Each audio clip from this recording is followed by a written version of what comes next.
Donc dans cette vidéo, on va construire un rectangle ABCD tel que AB fasse 4 cm et BC fasse 7,3 cm. Encore une fois, ici, on n'a que du texte, donc on va commencer par faire un petit schéma à main levée. Donc on a un rectangle ABCD.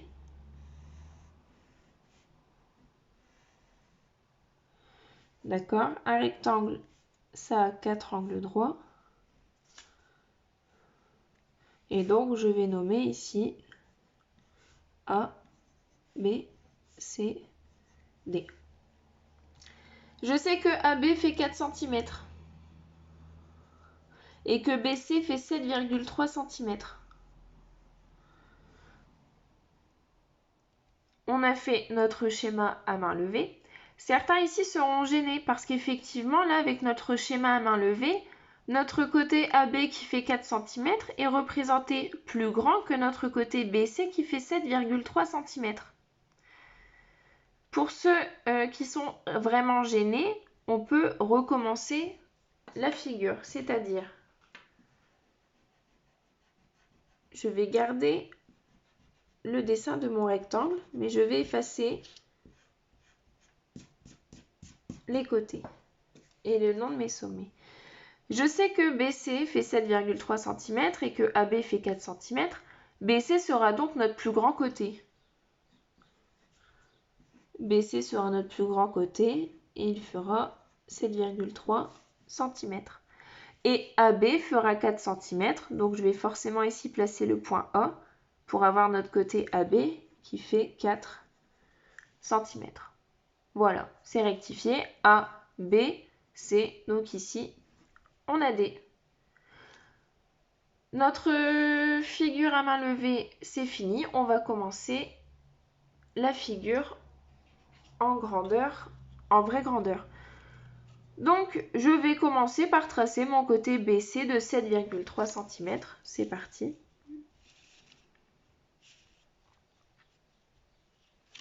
Donc, je trace mon côté BC de 7,3 cm.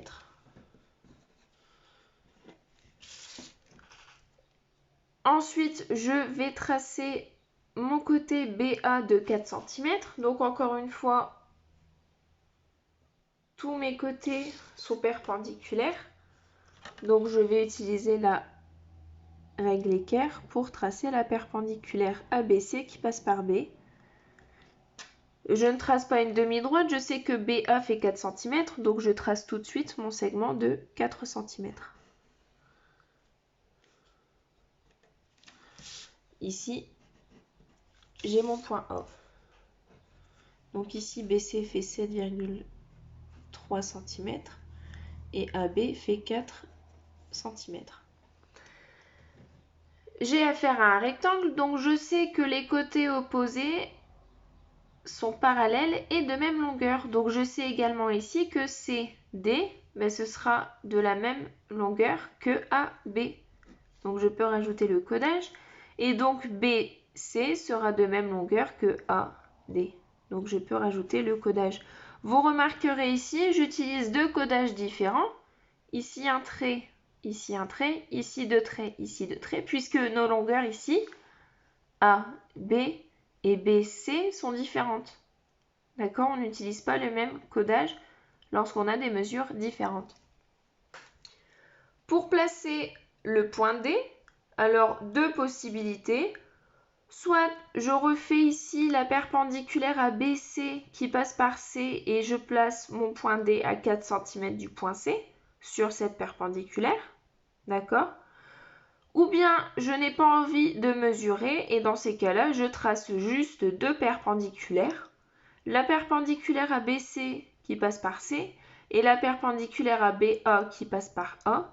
L'intersection des deux perpendiculaires tracés, ce sera le point D.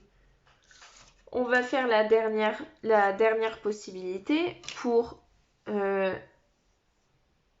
tracer un maximum de fois les perpendiculaires. Donc je trace la perpendiculaire à BC passant par C. Je ne mesure rien. Je trace une demi-droite. Et je trace la perpendiculaire à AB passant par A.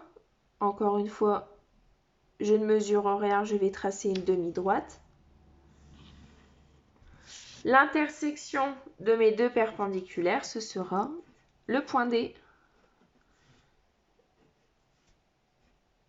Je rajoute mes angles droits et je peux remettre mon codage. BC est égal à AD et AB est égal à CD. Voilà, c'est tout pour construire un rectangle.